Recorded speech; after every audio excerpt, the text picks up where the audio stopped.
2025 ජාත්‍යන්තර සමුපකාර වර්ෂයේ ලෙස එක්සත් ජාතීන්ගේ සංවිධානය ප්‍රකාශයට පත් කර තිබෙන බව ඔබ දැනටමත් දන්නා කරුණක්. සමුපකාර වඩා හොඳ ලෝකයක් ගොඩනගා යන්න මෙම වර්ෂයේ තේමාව වී තිබෙනවා. මේ 2012 වර්ෂයේ පැවති සාර්ථක ජාත්‍යන්තර සමුපකාර වර්ෂයට පසුව නැවත වරක් සමුපකාර අංශයේ වැදගත්කම ලෝකයට අවධාරණය කිරීමට අවස්ථාව සැලසීමක් හැටියටයි දැකිය හැක්කේ. 2025 ජාත්‍යන්තර සමුපකාර වර්ෂය පිළිබඳ සාකච්ඡා කිරීමට මත්තෙන් ඔබේ දැනුම සඳහා මෙම ජාත්‍යන්තර වර්ෂ නම් කිරීමේ ඉතිහාසය හා එහි පරිණාමය පිළිබඳ ටිකක් විමසා බලමු. ජාත්‍යන්තර වර්ෂ නම් කිරීමේ ඉතිහාසය ආරම්භ වන්නේ එක්සත් ජාතීන්ගේ සංවිධානයේ අරමුණු හා පරමාර්ථ ප්‍රවර්ධනය කිරීමේ අරමුණින්. එක්සත් ජාතීන්ගේ සංවිධානය යම්කිසි නිශ්චිත සිදුවීම් හෝ තේමා පිළිබඳ දැනුවත්භාවය හා ක්‍රියාකාරකම් දිරිගැන්වීම සඳහා දින, සති, වර්ෂ හා දශක නම් කරනු ලබනවා. එක්සත් ජාතීන්ගේ සංවිධානය විසින් නම් කරන ලද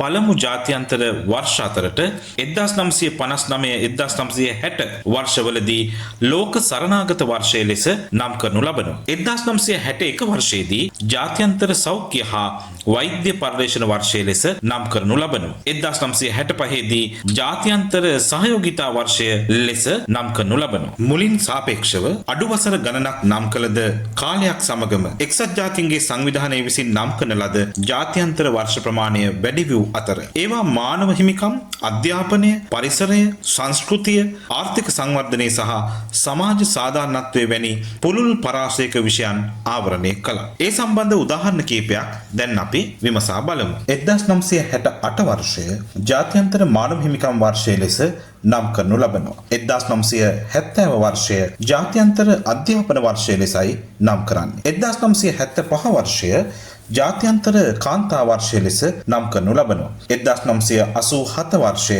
නිවාස නොමැති අය සඳහා ජාත්‍යන්තර වර්ෂය ලෙස නම් කරනු ලබනවා. ජාත්‍යන්තර වර්ෂ නම් කිරීමේ ප්‍රධාන අරමුණු කීපයක් තිබෙනවා. පළමු කාරණාව තමයි දැනුවත් කිරීම. යම්කිසි ගෝලීය ගැටලුවක් හෝ වැදගත් මාතෘකාවක් පිළිබඳව ලොව පුරා මහජනතාව සහ රාජ්‍යයන් සහ සංවිධාන දැනුවත් කිරීම තමයි එයින් අදහස් වෙන්නේ. දෙවැනි අරමුණ තමයි ක්‍රියාමාර්ග දිරිගැන්වීම. ඒ කියන්නේ නම් කරන ලද තේමාවට අදාළව ගැටලු විසඳීම සඳහා දේශපාලන කැමැත්ත සහ ක්‍රියාමාර්ග දිරිගැන්වීමයි. තුන්වන කාරණාව තමයි ජාත්‍යන්තර සහයෝගීතාවය වැඩි දියුණු කිරීම. එයින් අදහස් වන්නේ රටවල් සහ සංවිධාන අතර සහයෝගීතාවය ගොඩනැගීමට වේදිකාවක් සැපයීම. ඊළඟ අරමුණ තමයි ප්‍රතිපත්ති සම්පාදනයට බලපෑම් කිරීම. ඒ කියන්නේ අදාළ ශේෂ්ත්‍රයේ නව ප්‍රතිපත්ති හා වැඩසටහන් සංවර්ධනය කිරීමට සහාය වීමයි. පස්වන කාරණාව තමයි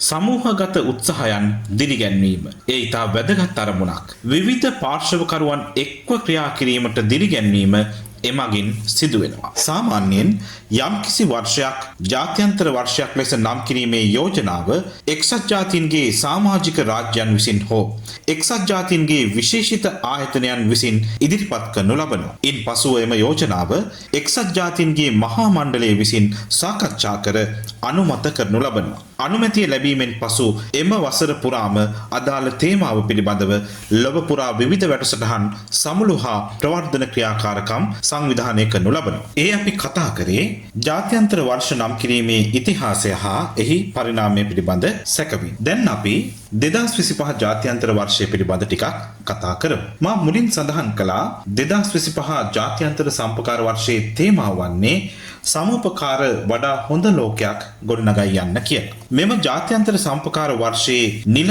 ආරම්භය සිදුවන්නේ 2024 වර්ෂයේ නොවැම්බර් මාසයේදී ඉන්දියාවේ නවදිල්ලියේදී පැවති ජාත්‍යන්තර සමුපකාර සන්ධානයේ ගෝලීය සම්පකාර සමුළුවේදී. 2025 ජාත්‍යන්තර සමුපකාර වර්ෂයේ අරමුණ හා වැදගත්කම පිළිබඳව කතා කරන විට ඒවා එකිනෙක කෙටියෙන් අපි පැහැදිලි කර ගනිමු. එහි පළමුවැන්න තමයි සමුපකාරවල දායකත්වය ඉස්මතු කිරීම. තිරසාර සංවර්ධනය සඳහා සමුපකාර ව්‍යාපාරයේ ඇති අති මහත් දායකත්වය පිළිබඳව මහජනතාව දැනුවත් කිරීම මෙහි ප්‍රධාන අරමුණක්. සමුපකාර සමීති ආර්ථික හා පාරිසරික අංශයන්හි තිරසාර සංවර්ධනයට දායක වන ආකාරය මෙයින් අවධාරණය කරනවා. ඊළඟ කාරණාව තමයි සමුපකාර ව්‍යාපාරය ශක්තිමත් කිරීම. සමුපකාර සඳහා හිතකර නීතිමය සහ ප්‍රතිපත්තිමය පරිසරයක් ඇති කිරීමට දිරිගැන්වීම ව්‍යවසායක පරිසර පද්ධතිය සහ සමුපකාර ආයතන ශක්තිමත් කිරීම මෙයින් අදහස් කරනවා. තුන්වෙනි කාරණාව තමයි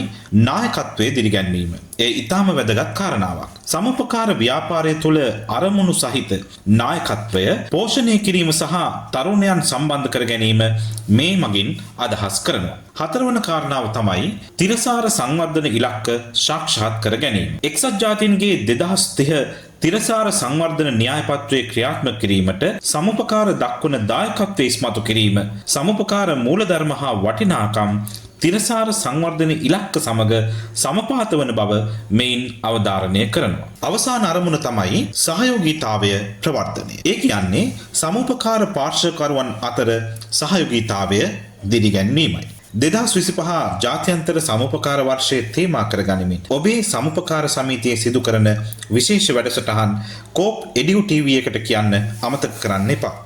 එම තොරතුරු සමග අපට කතා කරන්න. අප සූදානම් කෝප් එඩියු ටීවී තුලින් ඒ සඳහා ප්‍රචාරයක් ලබා දෙන්න. ඔබේ සමුපකාර දැනුම වර්ධනය කරනු පිණිස අපි තවත් වීඩියෝකින් හමුවනතුරු අදට නවතින්න.